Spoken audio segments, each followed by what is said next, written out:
artii saahiba keetii jetteemi namni sun eenyu abaluu manaanji. Abaluu maatu siigee yoo maal jettaan dayitee gaafata.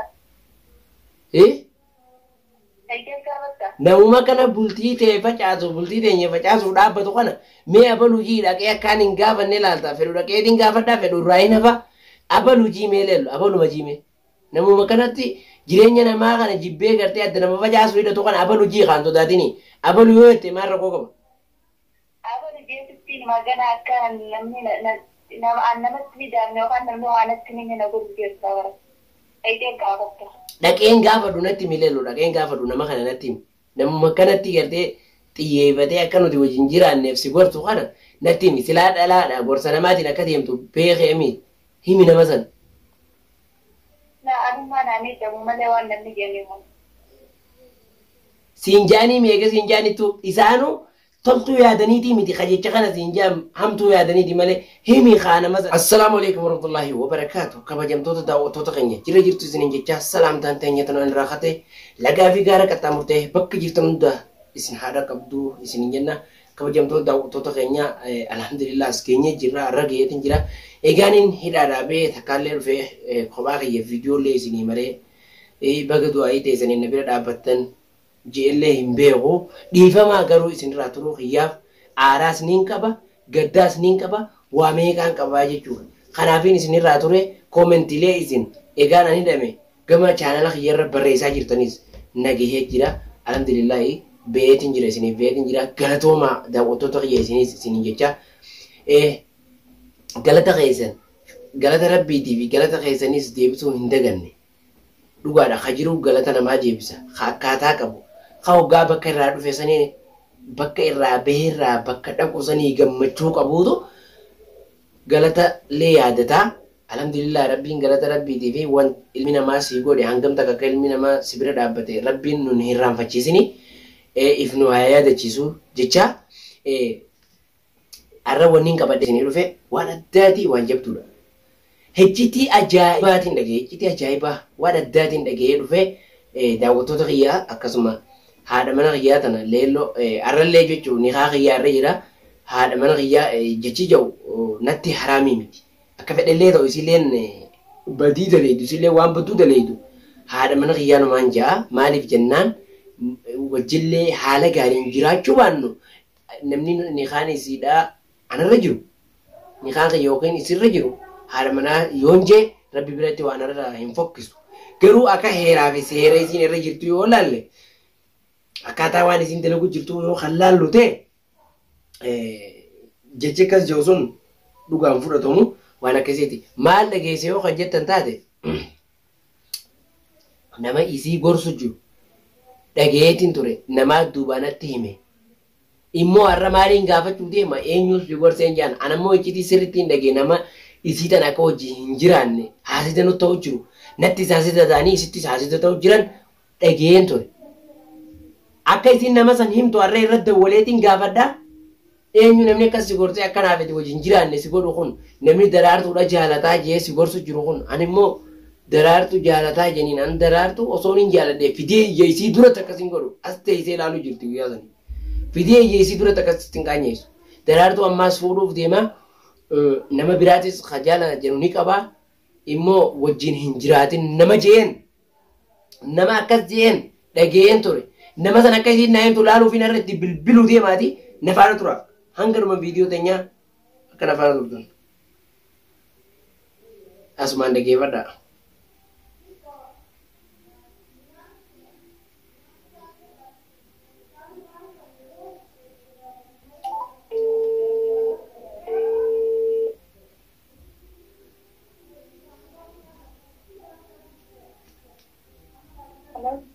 Halo, assalamualaikum. Waalaikumsalam. Akkam jirta? Maal jira? Maal jirta? Eessa baddese? Eessa baddee mataa deemaa jirte sadaa deemu. Hayyee deemuun balleessine nama tolchite. Ballattee. Duraanuu qoonuu ballattee jirti dhageeffadhu. Maaliif waan irratti gochuu? Dhaggeeffadhu gaafiin sii qabani. Lolini. Namuma kanatti bultii teenya tanaaf facaasu jiru kana. Nama kanatti nu jidduu seenee bultii teenya balleessu jiru kana dhagayeetiin jiraate. Yoo ofirraa natti himtee haqaa fi dhugaa jirurra wajjin bulle yoo.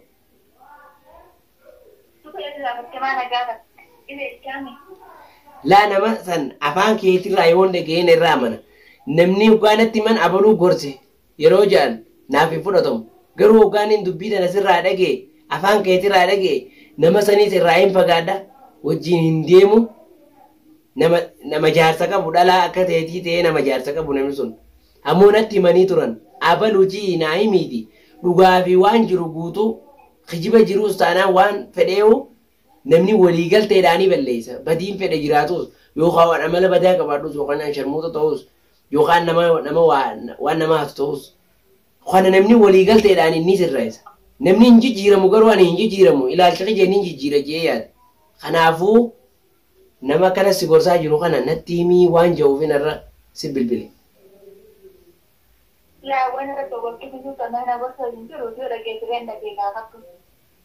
Yoo natti himtee yoo dhiifama wajjin natti dirqama himimee naas hin jee maaliif jennaan namni guyyaa tokkollee taatu wajjin nyaatee gartee waliin nyaatee as gee waa waliin dho'isuuti namuma kana natti himi.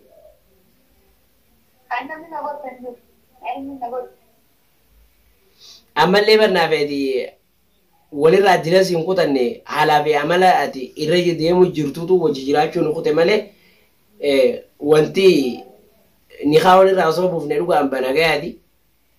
Kanaafuu gaafiin si gaafadhe irratti an haqanumaan qabacheetii yaada akka gara rabbiitti akka ilmi namaatti yaadu hin beeku malee.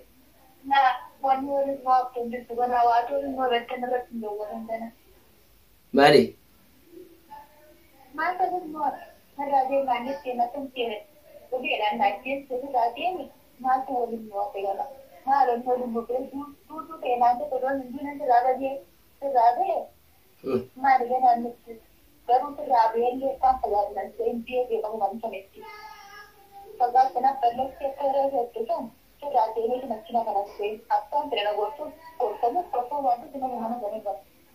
Ayyee silaa du'aa malee asii bo'oo kee kan jiran egaa du'a filatte akka malaa rabbumaan si haa godhu. Ayyee ammati gaafiin si gaafadhe deebisi karaa biraa kutuu osoo hin taane anfardiidhaafin si dawwale. Na dhaggeeffadhu. Natti himanii bar namni ragaadhaa jira bar abaluu gorsa jee anaan ragaadhaa yoo namni sun si falme. Ati mana keetii si falmitus ni dandeessi garuu yoo namni sun si falme anaa dhufee fuula isaa dura taa'ee siituu Maammadii fi haadha mana isaa adda baase jee anaa dubbata jee jira namni sun akkam goota ragaa yoo isin irra dhufe.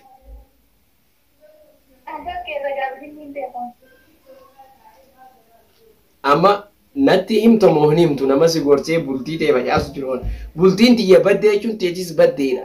Bultiin nam tokko qofaami namni lama eega waliin dhufe bultiin isaa akkasumatti abaddan ta'a.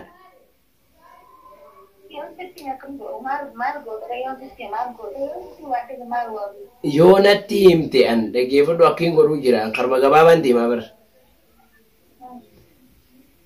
Tarjecha namaa dhiifneeti badii fi toltuu jirtu hunda sirreessinee gama gartee fuuldura keenyaa bichaa deemnaan jeen jecha namaa dhiifne karaa gabaabaa.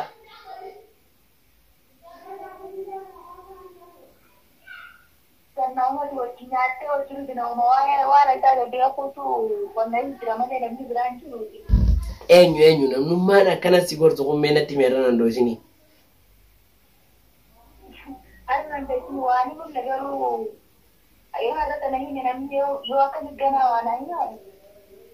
Himi mee rabbi sodaadhuute himi hin didinii waan kana.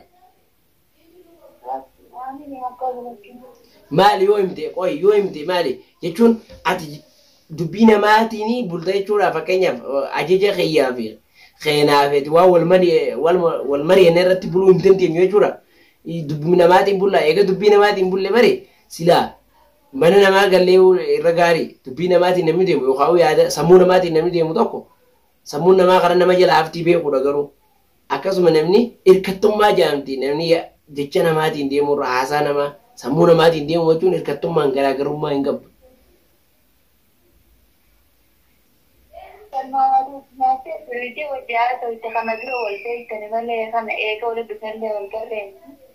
Eenyuun jeeban namuma san naa hime kaa namni na wajji deemu nama hedduudha. Kan sooshaal miidiyaa irra beekamu qofa osoo hin taane namni hundi kaameraa duratti as ba'ee hin haasa'u. Amma akka hordoftoonni beekanis silaa fakkeenyaaf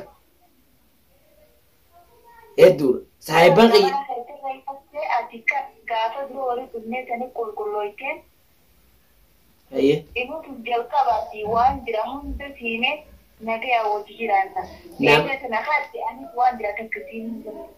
Mee nama sannaa himi ta ilaalcha kiyyaatti hin dabriiniifi nama sannaa himi namni eega waan namni isa godhu beeka ilaalcha isaa sirreeffata. Nuti amma waan namni nu godhaa jiru beekutti hin jiru akka mataa kiyyaatti ilaalcha kiyya akkamiin sirra. Asii waan kana ulee asiin na cufaadha jechuuf asiin ilaalcha kee sirreeffata. Tamaam himi har'amee naasiin jeenatti nama sana. Bar namnummaan akkana si godhu kun eenyuun jee eegaa namu saahibbanuma keetiitu kana na godhu jira jaartii saahiba keetii jetteemi namni sun eenyu abalu manaan jee. Maal jettaan dayitee gaafata.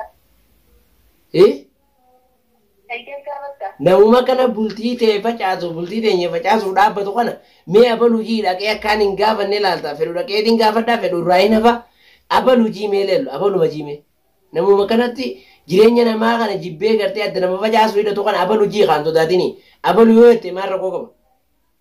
Abalu jechuun magana akka namni namatti miidhagne yookaan namni waan akka inni na godhu keessaa bara.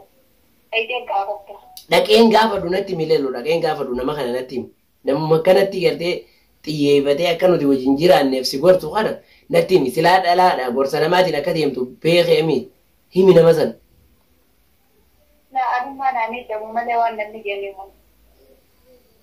Siinjaanii meeqa siinjaanittu isaanuu toltuu yaadaniitii miti qajecha kana siinjaan hamtuu yaadaniiti malee himi kaa nama sana akkamittiin himne akkamitti ati hattuu gargaarta yookaan akkamii kijibduu gargaarta.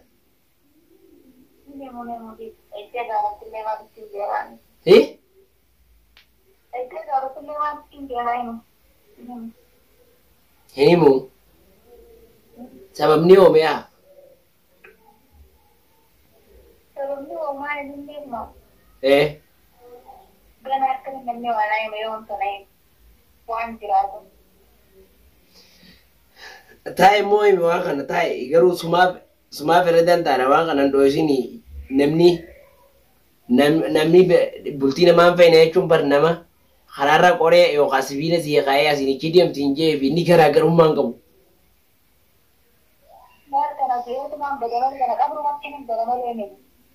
Sababni hoo?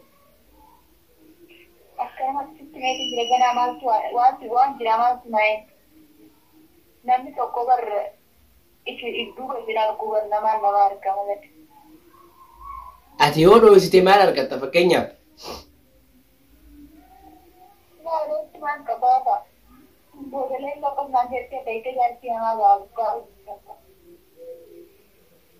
Akkasii? Inni himtu jechuudha amma?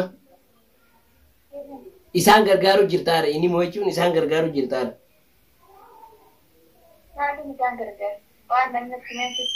Dhugoonfattee jechuun amma dubbiin tiyya dhugaa miti isaanii sadii dhugaadha mi?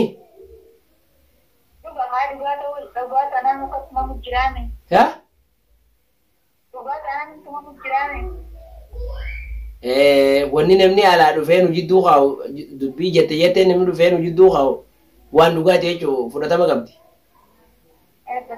Kalaas eega naan himne bahe eega naan himne hin danda'u narraa ooti.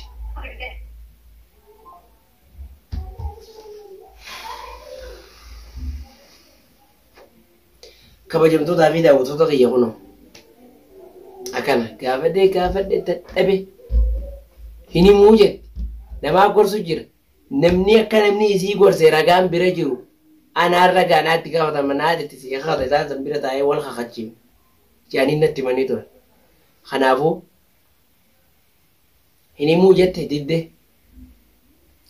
garuu waan kana hangaaniin isin afaan isiitiin himattutti afaan isiitiin nama kana akkasuma yeena gorse jettutti an dhufee isiniif hin himu. Gaafa afaan isii keessaa baate dhageessan. Anammoo osoo hin hubatiyyoon hin dubbadde jarjaraata koonta.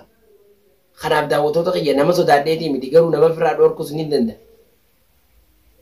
Yaa'ii jibbansaa filee namni nama firaa dhorkee jiraachuu ni danda'a. Maaliif ati yoo nama tuutee nama firaan dhorkitu garuu yoo nama tuutee nama firaan ni dhorkita. Kana ta'uu wallaalee.